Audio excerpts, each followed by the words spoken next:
You are now locked into the Live with Brandon Blakney podcast. Here is your host, Brandon Blakney.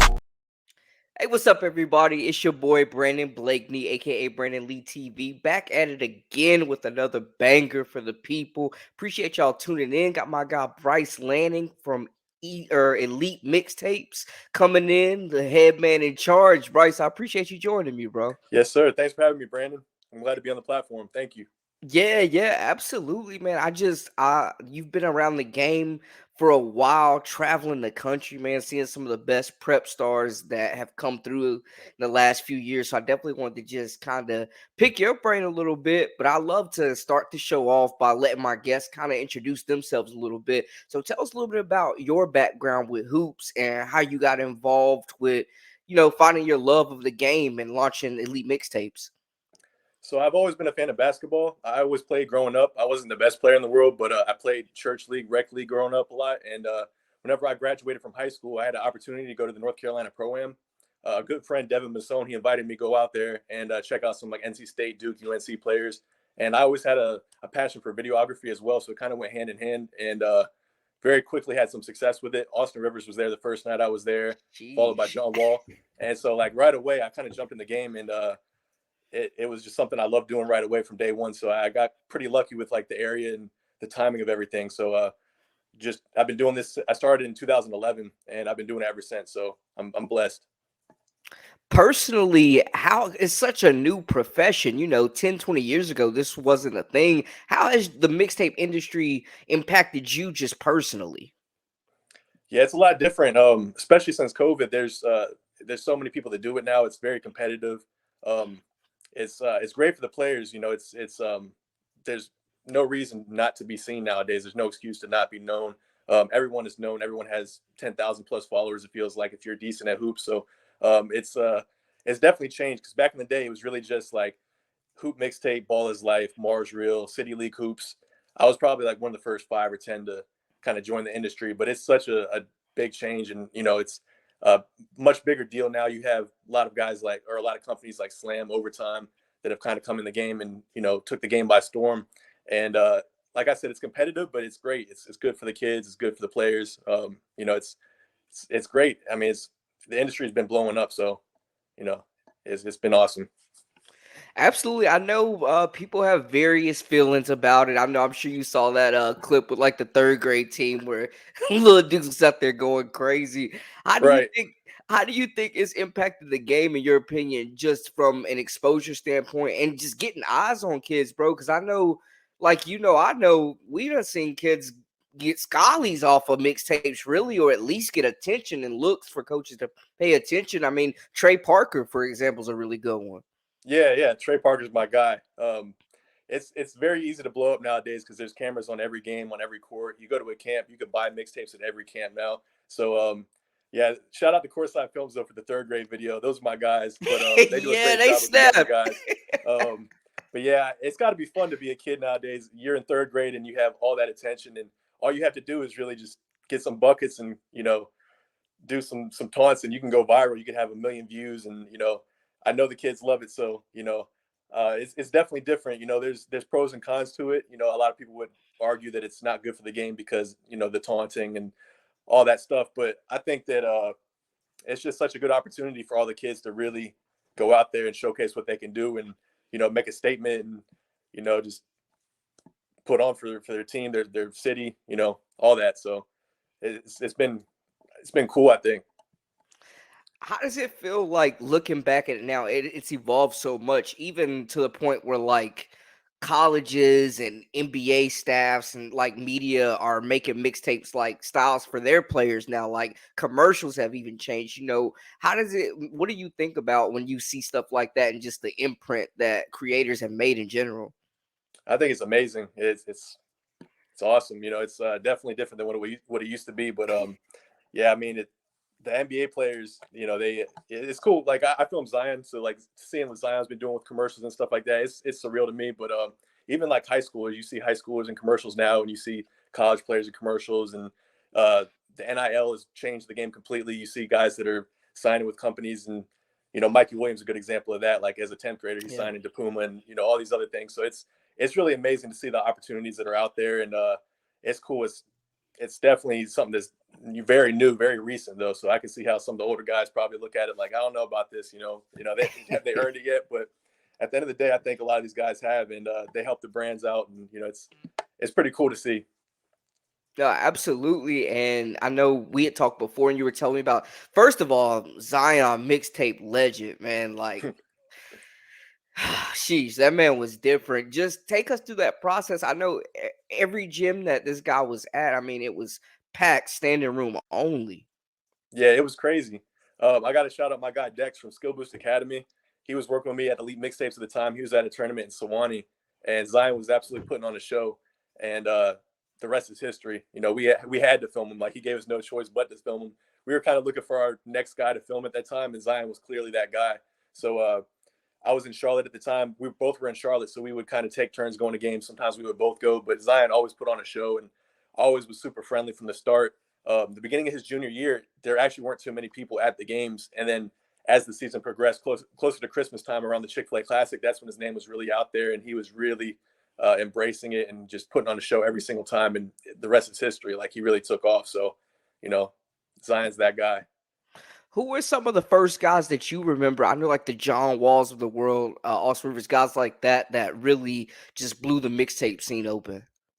Yeah, those are two of the best names right there. Those are the two first guys that I filmed. But like Brandon Jennings from Oak Hill, he was one of the original guys.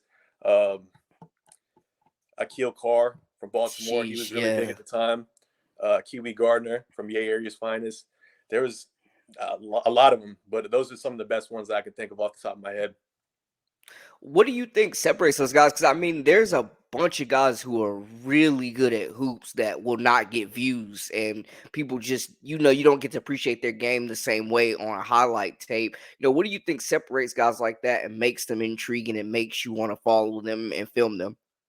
I think a lot of it is personality. And like a lot of those guys that I just mentioned, they were just so camera friendly, and they always put on a show, and they would just do some extra stuff. Like, they'd point at the defender if they crossed them, or they'd flex on the camera, flex on the defender, flex at the camera if something happened, they dunk on someone. So it was a lot to do with personality. Nowadays, everyone has personality. Everyone's trying to be like that whenever their camera's around. So, but as far as that, like Corey Sanders is another one that comes to mind for Home Team Hoops. He had like just the craziest personality, and he always was putting on a show and just very camera friendly. So I think that they had a big deal with starting off, because there were sometimes players that were better that went on to do better things in the NBA or whatever. But like someone like Austin Rivers, he was the man in high school. And, if you saw his high school stuff, you would think like, this guy is really about to be taking the league by storm. So it's not always the best player. It's sometimes just the most interesting, the most exciting player, and who just plays with the camera more. Hey, I ain't gonna hold you. That man had Winter Park, Florida jumping though. Yes, sir. Yes, sir. Yeah. So, speaking of putting on a show, I know recently, obviously, I was rapping with you a little bit about the dunk contest, and anybody that saw Mac McClung in high school or watched his tapes or anything knew what time it was when Definitely. his name was entered. Like, you know what I'm saying? But I guess I feel like, I don't know, was it an overstatement in your opinion when Shaq said that he kind of saved the dunk contest? Like, has he brought hype back to it? I think he has, because talking to some people, like a lot of people haven't been into the dunk contest since like 2016. Like, that was one of the best dunk contests ever. And since then, it really has fell short year after year. A lot of the guys that people want to see in the dunk contest just don't participate in it. And like, you don't see guys like Ja Morant or Zion in it. Yeah. But if they were, it'd be a show every year, but it's just not like that anymore. And Mac McClung, a lot of people didn't know who he was, like just NBA. Like we knew who he was, but the guys that, just casual NBA fans, they saw that and like, who is this guy? And he took the league by storm. I know he just hit 1 million followers on Instagram after the dunk contest, and got a deal with Puma recently. And he's a star in the NBA now. Like, he was a guy that was fighting for a spot, and now he put on a show, and, he's going to fill seats. So he's going to be somewhere, so. Yeah, no, I absolutely think he played himself into another contract. He's at least going to get to finish the season out, man. Definitely. It was fun to see. It was reminiscent. It kind of gave you that mixtape feel again. You know what I'm saying? Yeah, definitely. So looking at dunkers, and I want to ask you because I know you done seen so many players. Just off the top of your head, it don't have to be a ranking or nothing like that. But when you think about it, who are some of the most exciting players that you would rank? Maybe not top five, but just five guys that kind of was giving the business out. So like Zion obviously was the best in-game dunker, so he's the first one that comes to mind. As far as like out of game, like style dunkers, creative dunkers, Trey Parker, we already mentioned him, but he has to be probably number one. Trey Murphy actually stole one of his dunks in the dunk contest. I got to give Trey Parker credit for that. Oh yeah, okay. Yeah, when he threw it up and windmilled it without it hitting the ground, that's Trey Parker. He's been doing that forever. So I got to go with Trey. His older brother. That's crazy about Trey though. Like with Trey Murphy, I mean, he wasn't even a dunker coming out. Yeah, I mean, it was cool to see him out there, but I think that there could be better options as far as, like I mentioned, if Zion and Ja were in it and guys like that, it would really just be a whole nother level. But I don't think we'll ever see a dunk contest like 2016 again. Like that was really amazing. Like if you were there to see it in person, or I wasn't in person, but if you saw it live, you witnessed something crazy.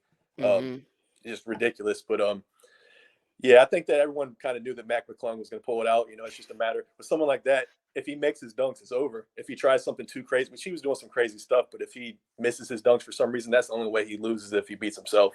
But back to the list you were asking about. Yeah. I got to go Trey. I got to go Quay. I'll throw Dennis Smith Jr. on that list as well, Quay's teammate. He was probably more of an in-game dunker, but he had some crazy stuff up his sleeve in warm-ups too. Seventh Woods was pretty crazy to watch. Trying to think of who else, like Rajon Tucker. A lot of these guys were in-game dunkers, but as far as like out of game, there's no one that competes with Trey and Quay. Like the brothers are just ridiculous. I know I'm forgetting some people, but those are. I think that's five right there. So yeah, I know another guy, man. I used to see you all the time filming was Jalen Cone as well. Oh yeah. He was nice. He was a walking 40 ball. Like every game he was dropping 40. So yeah, ridiculous. No, he's definitely fun to watch. Still getting buckets at Northern Arizona right now, man. I always I'm up in New York now working, but it like whenever I tell people I used to be a basketball scout and just seeing all those kids, man, come through, and you just know which ones are special off gate most times. Definitely. You just have to be around it, and it doesn't really take that much of an eye for it. Like when you see it, it's this guy's the truth. Jalen was doing that every single game, and his whole family it's a hoops family, so it was only right that he held it down, and he really made it. Didn't he skip his senior year? Like he really could have done a lot more. But I think that his junior year was more like most people's senior year. Like he went out there and really just dominated. But if he would have played his senior year, he would have had some 50 balls for sure. Oh no doubt. I just honestly, man, just reminiscing because I just had my guy Rich Daniels, who's the head coach at Walkertown, and we were talking about that, like just how the gym used to be there whenever Jalen was suiting up. Just madness. Who have you had your eye on this high school season? Who have you seen the most of? So in North Carolina, I've been filming a lot of Word of God. I've been at a lot of the OTE events as well. They kind of have just 3 all-star teams. Combine Academy's been good. Winston-Salem Christian's been good. The main player we've been covering is actually LeBron James' son, Bronny James, out in California. Shout out to my guy, Trey Bravo. He's been really holding it down out there. But Bronny James, it's his senior year, and he gets views like no one else does. Like it's just it's his time right now. And love him or hate him, you're going to be seeing a lot of Bronny James in the future. Most definitely. I think too, something that I've liked is like obviously, the hype that comes with that. But if you really watch his game, like he's progressed every year, and I still don't think he's reached his ceiling yet. Definitely. He has all around game. Like a lot of people, they want him to be LeBron, but he's not 6'8", and there's not going to be another LeBron. So for what he is, like he's a great point guard. He's a great defender, great decision maker, great ball handler, great shooter. There's a lot of things he does really well that he just doesn't get the credit for. And people will see like at the next level that he's really that guy. He's gotten, like you said, he's gotten better every single year. So what were your initial thoughts when you saw him named as a McDonald's All-American? I feel like he deserved it. There's a lot of people who probably don't think that, but I mean, I've been watching a lot of his games, and he's been very consistent. There's been 1 or 2 times his senior year where he just didn't come to play, or a lot of times he won't impact the game the way people want him to. Like he won't take as many shots or whatever, but he's a pass first player that really does his job on defense, and he's been having a All-American type of season. So I think that there's definitely some guys that probably were snubbed, but I don't think that it was like political that he made. I think that he definitely deserved it, and he fought for a spot. For sure, for sure. I mean, honestly, I feel like yeah, a lot of people just haven't, and I mean, it's crazy. You really don't have an excuse. I mean, the man is on ESPN every other week Right. playing, so you should, you should be able to catch him. And I know. I remember like Trey kind of got his start here in North Carolina as well. You know, what was the Mm-hmm. process like branching out to the West Coast and expanding the Elite Mixtapes brand out there for you? So my guy Trey's originally from Raleigh. So when he first moved out there, I think it was like 2018 or 2019. He reached out to me and said, "I want to, keep doing this, and I want to be able to branch it out to the West Coast." And like right away, he was a big help doing that. Right, he's still like the only person out there. Like every now and then, if he misses a game or something like that, we'll have to hire someone else. But for the most part, it's really just Trey doing his thing out there. Like he goes to all the games, he's in touch with all the players. He's been the man out there. So it's been really smooth for me. I just sit back and, I edit a lot of the videos. Sometimes he'll do it too, but he just sends me some great footage and, makes my job really easy. So he's been a great part of the team, and I really appreciate him a lot. Trey's the guy. No, definitely. And you notice like a lot of the companies that are on the East Coast don't have a West Coast presence. Like you feel like y'all are kind of separating yourselves in that way. Yeah, I'm trying to. Some of the companies that we compete with, like the bigger companies like Slam and Overtime and Ball is Life, they have cameras everywhere. So it's tough to be on that level. Like they're like at a corporate level where they can get where they want to, and they can hire someone new every season. But we're a little bit of a smaller brand. We're not really the smallest, but we're not definitely not the biggest either. We're kind of in that middle where right now we have like Ohio, we have Cleveland, Ohio, we have Atlanta, Georgia, we have me in North Carolina. I'm all over the place in North Carolina, and then Trey on the West Coast. So I think we have a really solid team in place, and I'm really happy with what we've been able to do recently. And I think that we just got to continue expanding and continue adding people to the team, and uh, just continue to find the guys that are worth covering. So I definitely, like I said, Trey's been a really big help this season. He's been holding it down out there. And I know there's, like you said, there's so many companies now, especially Overtime coming in, a relatively new company with some Definitely. big backing. Yeah. I just going out and seeing, how they're running this league and how they're running these games. I haven't personally been down there to Atlanta to catch any of these. So, kind of take us through that process of what they're doing. Are they doing something different? What is it like covering them down there? It's definitely different. Like they, at first I didn't know what they were going to do. Like the first year I didn't cover it at all. And, part of me is kind of upset because they keep pulling all the guys from North Carolina, like Eli Ellis and Trey Yeah. Parker. Those are supposed to be my guys out here. So like part of me is kind of upset that I don't get to see them more often, but it's great for the players. And, you can't hate on that because the players are getting paid. They're getting paid to play out of high school. They're playing pretty good competition, and they're all having fun with it. They're all boosting their followers. Overtime does a great job at, getting people just more well-known. And like someone like Trey Parker probably came into OT with like 100 or 200,000 followers, and now he's well over 400. So you got to give Overtime a little bit of credit for that because they just do a great job. Every game they're posting the best highlights, and they're getting them out there. They're helping them with NIL deals. So at the end of the day, it's about the players, and they do a great job for the players. And they do have an exciting product. Like they've gotten a lot of the best players from around the country, and they've put them onto 3 super teams. And so if you pull up to Atlanta, you're always going to see something crazy. You don't know who's going to go off because it's just so many players that can potentially do it. It's so stacked out there. And, you have the Thompson twins. They're about to be drafted in the NBA in like 4 months. So you're able to see guys that weren't able to do that in the past. They're going from OTE straight into the NBA. So I think it's good for the players. And that is a perfect segue, Bryce. I want to ask you because every mock draft you see, Thompson twins are top 5. I mean, 2, 6, 7 guys that are lottery, 1 point guard, 1 wing. What should people know about these guys? They're tough. They're really tough. Like my first thought when I first saw them, it's like if Andrew Wiggins had a twin. It's like, they're Sheesh. just ridiculous. Like they both can defend. They both are just ridiculously athletic. They're just NBA players. Like when you see them, that they're NBA players. They're going to do really well in the NBA. Like there's no doubt about it. So I think that it's tough to tell them apart. You know, they look so much similar, or so much alike. They play on the same team. So a lot of times, even when I'm going through the footage, I had to check: is that a man? Is that a SAR? But I couldn't really tell you the difference between both of them. They're just both really well. Like, I know that people say one's a better defender than the other, but to me, like, they both seem really well on both sides of the floor. So I'm pulling for both of them. I think they're both going to be really good players in the NBA. Most def. And before we get out of here, I just want to kind of pick your brain a little bit about just some events, just thinking back over the years. What's the biggest event or best event that you think you've covered?